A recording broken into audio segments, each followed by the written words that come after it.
Hey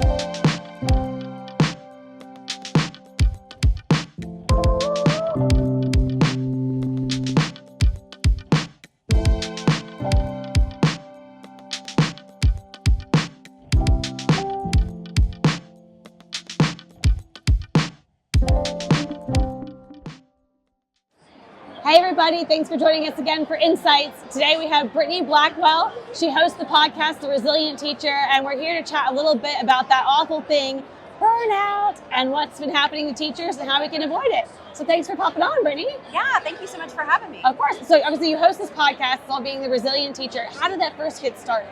So about 2 years ago, I had already been on TikTok and Instagram and all of those types of things. And I was sharing tech tools for teachers. And all of a sudden I realized that some of the best teachers in the profession were leaving because they were burned out. And I'd been there, I'd done that. I'd bought the snow globe and the t-shirt, if you will. And I knew that I had researched tons of different ways to really beat the cycle of burnout and to be more resilient as a teacher and still love the profession, because I think we all got into teaching in order to make a difference. And if you are completely burned out, then that's just not going to happen. Yeah, I completely agree. And I know people talk a lot about how, like, after COVID, that was really a big push for teachers, but I'm guessing it goes deeper than that the teachers are getting burnt out. It's not just that, but it's a lot of different things. So what are you hearing from people? What's really kind of pushing people to go, I just can't anymore, I'm overworked, I'm done? There are so many different things, and I think that there's a multitude of issues that are really going on in the education space. But one of the biggest things that I have seen and that I hear teachers say all the time is that there's so much more added to their plate every single year.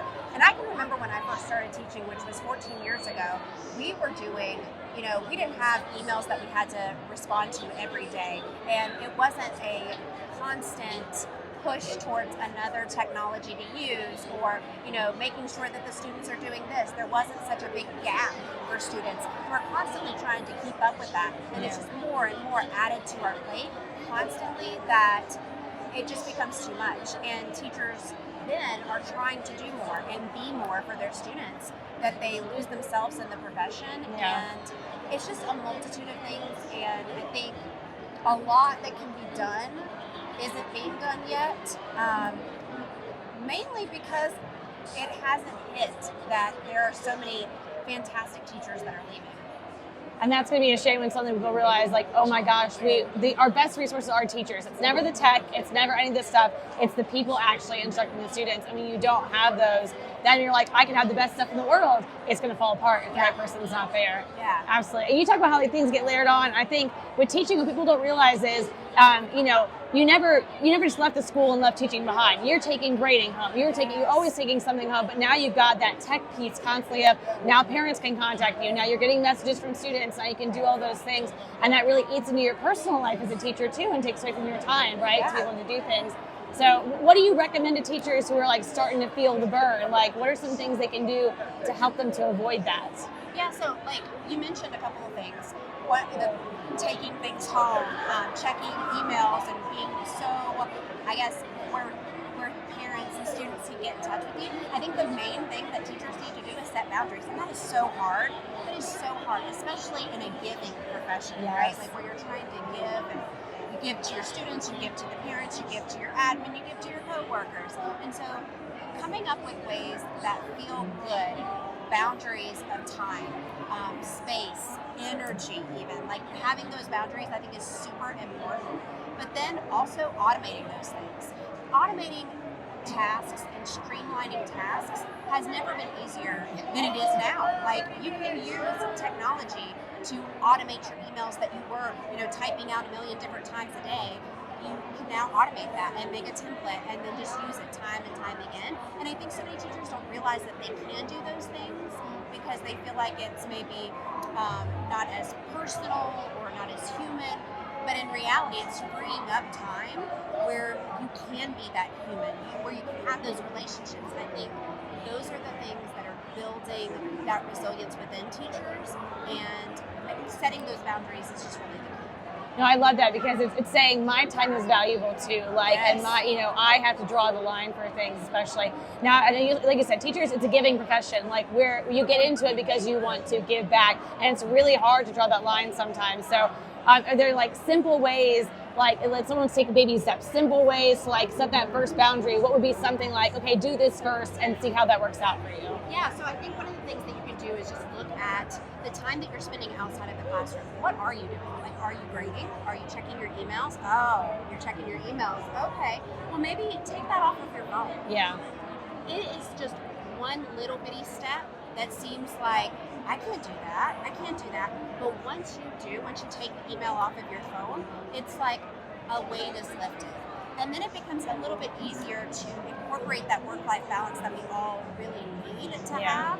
And just taking that one thing off of your plate is such a weight off.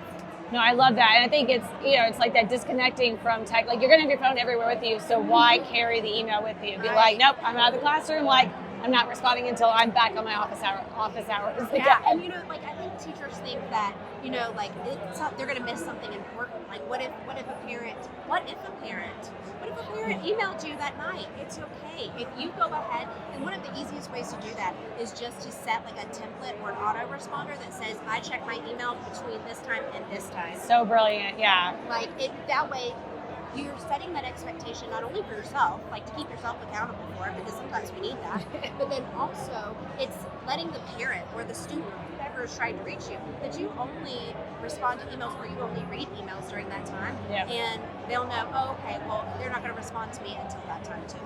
No, I love that. And I think it's saying like, I'm respecting your time, respect mine. Like, after school and at dinner time, that's your family time. I'm not calling you and interrupting that. Like, don't interrupt my family time. I got people too. Yes, so absolutely. Create that space. And you talk about automating things. And of course, AI, the magic that it is, lots going on these days with that. I know a lot of people are like super hesitant about using AI, but I know there's a lot of really cool things people can be doing to automate, to make things easier, to take, so all the things you have to do as a teacher, you can get them done faster. Are there any cool tools or things you've been checking out or playing with that you think have really made like a huge difference? Yeah, I think there's so many out there. I guess number one would just be any chatbot, just like LLM, basically thing. I use ChatGPT, but the other one that I'm really excited about is Class Companion. Ooh. So Class Companion is an AI feedback and grading tool.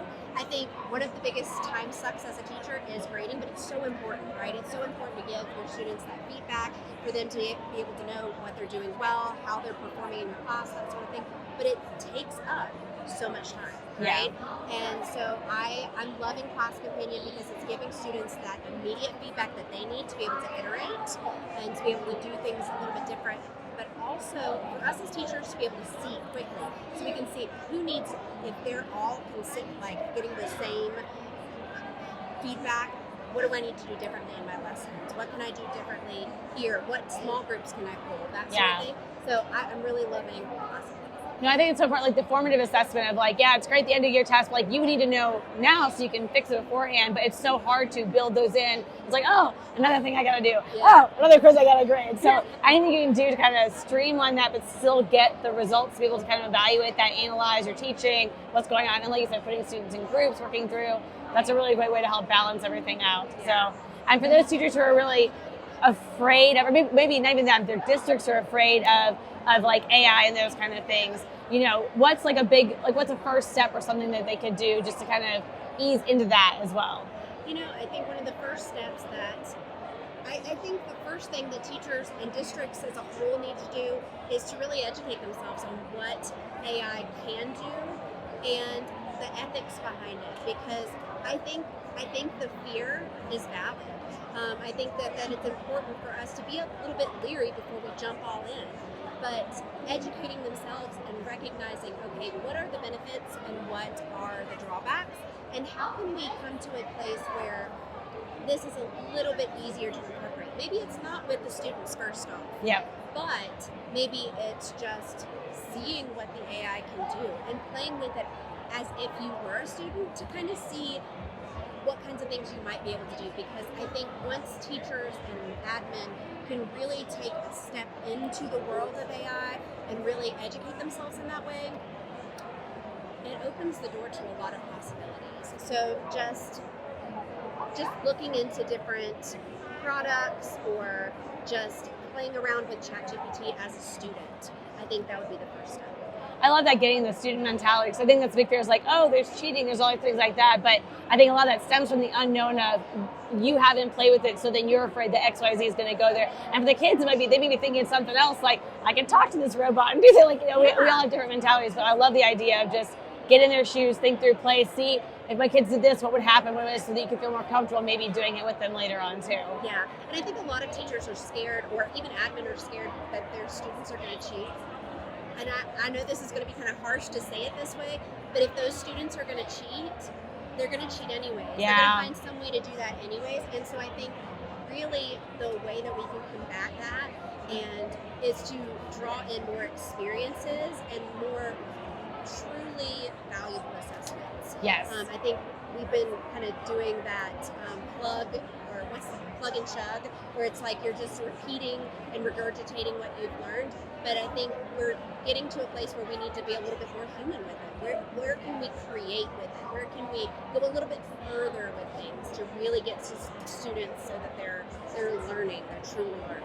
I love that. And I think it's been something for years. I mean, good old America, we love our standardized tests. Love very but it's like, oh, we love them. That's always been the thing. It's like just being able to fill in the bubbles. And we know as teachers, it's not about filling the bubbles. It's, I want you to understand so you can apply it, so that you can have critical thinking, so that you can take that information and make decisions. And that's AI, like you said, if they're going to cheat, they're going to cheat. So maybe we change the way we approach things in the classroom, rather than how can we make them conform to the things we're already doing that might not be so good. So Exactly. absolutely. So, sorry. So if someone wants to check out your podcast or kind of get some resources or some thoughts from you, where can they find you?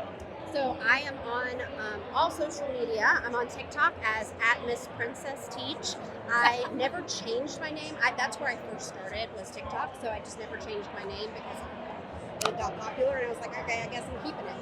Teaching Mind, Body, and Soul on Instagram.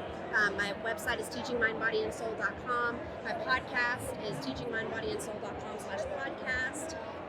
But it's streaming on all major podcasting platforms, and would love for teachers to check it out and just take a listen, especially if they're struggling with the idea of going back to school in the fall. Great ways to kind of maintain the good mindset that summer brings. And I love that. It's like mind, body, and soul. You're getting the whole being. And that's what we really need to do as teachers, is look at our whole being and each other's and how we can support that, so that we aren't getting burnout, or so we can get the resources we need if we feel like we're feeling that. Yes, so absolutely. That's awesome. Everybody, this is Brittany. Check her out. The Resilient Teacher. You heard her, Mind, Body, and Soul. And thanks for joining us today. We appreciate you. Yeah, thanks, Maggie.